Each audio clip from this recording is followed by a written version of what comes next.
नमस्कार, स्वागत है आपका कैपिटल टीवी में। बंगाल चुनाव के बाद पहली बार ममता बनर्जी ने पीएम मोदी से मुलाकात की। कई मुद्दों पर चर्चा के साथ साथ ममता की इस मीटिंग को चुनावी रणनीति माना जा रहा है, पर इसके असली मायने तो कुछ और ही हैं। दीदी जनता के हित के लिए नहीं बल्कि सियासत करने के लिए गई थी। हिंसा के बाद पहली बार ममता बनर्जी पीएम मोदी से मिलने पहुंची। इस रिपोर्ट में देखिए। पश्चिम बंगाल की मुख्यमंत्री ममता बनर्जी ने प्रधानमंत्री नरेंद्र मोदी से मुलाकात की। मुलाकात के बाद सीएम ममता ने कहा, मैंने प्रधानमंत्री से बंगाल को ज्यादा वैक्सीन दिए जाने की मांग की है। हमारे राज्य को आबादी के हिसाब से दूसरे राज्यों से बहुत कम वैक्सीन मिली है। ममता बनर्जी बिना किसी मुद्दे के पीएम से मिले या सियासत का रंग न दें, ऐसा हो नहीं सकता। ममता बंगाल राज्य का नाम बदलने को लेकर प्रधानमंत्री से चर्चा करने गयी कि इस मुद्दे पर बात हो। साथ ही पेगासस पर प्रधानमंत्री सर्वदलीय बैठक बुलाएं। सुप्रीम कोर्ट से इसकी जांच होनी चाहिए, ये भी कहा।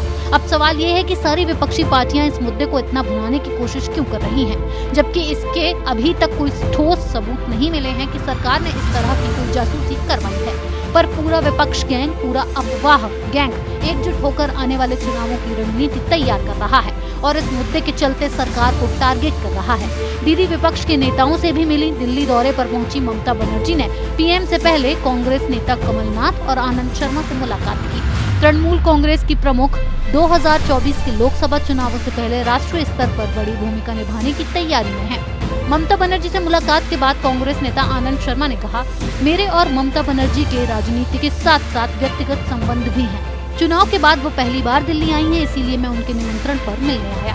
कांग्रेस नेता अभिषेक मनु सिंघवी राष्ट्रवादी कांग्रेस पार्टी एनसीपी प्रमुख शरद पवार से दिल्ली में पश्चिम बंगाल की मुख्यमंत्री ममता बनर्जी से मुलाकात कर सकती हैं। शरद पवार ने कहा, उन्होंने पिछले हफ्ते मुझे फोन किया था और मुझे अपनी दिल्ली यात्रा के बारे में बताया था और मिलने की इच्छा जताई थी। मुझे लगता है कि हम दिल्ली में मिल सकते हैं।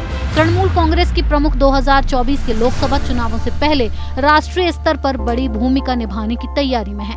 पश्चिम बंगाल में लगातार तीसरी बार सत्ता पर काबिज होने वाली ममता बनर्जी को विधानसभा चुनाव में जीत दर्ज करने के बाद ये पहला दिल्ली दौरा है। संसद के मॉनसून सत्र के दौरान दिल्ली दौरे पर पहुंची ममता बनर्जी कई अन्य विपक्षी दलों के नेताओं से भी मुलाकात कर सकती हैं।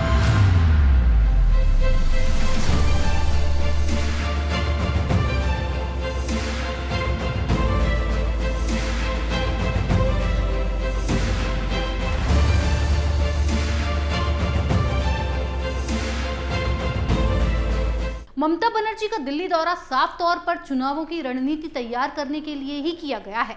पीएम से मिलना, फिर उसके बाद विपक्षी नेताओं से मुलाकात, ये साफ कर रहा है कि ममता सरकार कुछ और ही खिचड़ी पकाने में व्यस्त है। इस खबर में फिलहाल इतना ही। बने रहिए कैपिटल टीवी के साथ। अगर आपको हमारा वीडियो पसंद आया हो तो इसे लाइक करें, हमारे चैनल को सब्सक्राइब करें और हाँ, बेल आइकन दबाना ना भूलें ताकि आप तक हमारे वीडियो की नोटिफिकेशन पहुंचती रहे। आप अपना सुझाव हमें कमेंट बॉक्स में दे सकते हैं। हमारे साथ जुड़ने के लिए शुक्रिया।